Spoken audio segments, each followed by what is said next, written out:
Popular pool finishes.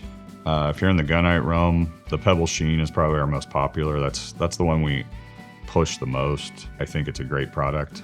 If you're going to spend the money on gunite, it lasts. It's one of their 15 to 20 year plasters.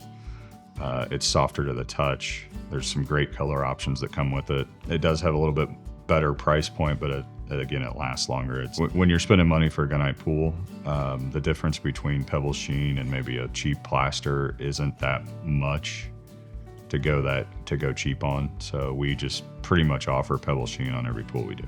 The feedback we've gotten is great.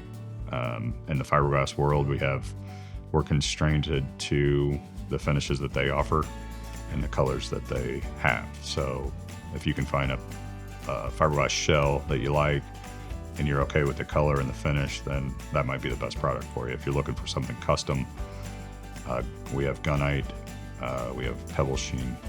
Technology is what we use. Some options that you have to weigh in your pool finish. Fiberglass is obviously going to be more smoother.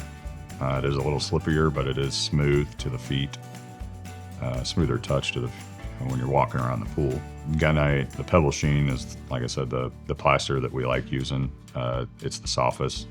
It's more soft to your feet. So when you're walking around, it doesn't, some concrete pools and some cheaper plasters, when you're walking around it, you can rub the bottoms of your feet raw, or it feels like that, at least when you get out. Pebble Sheen doesn't do that. Those are kind of the two finishes options that we have, or what we push mostly, and the feedback we've gotten from each one is great.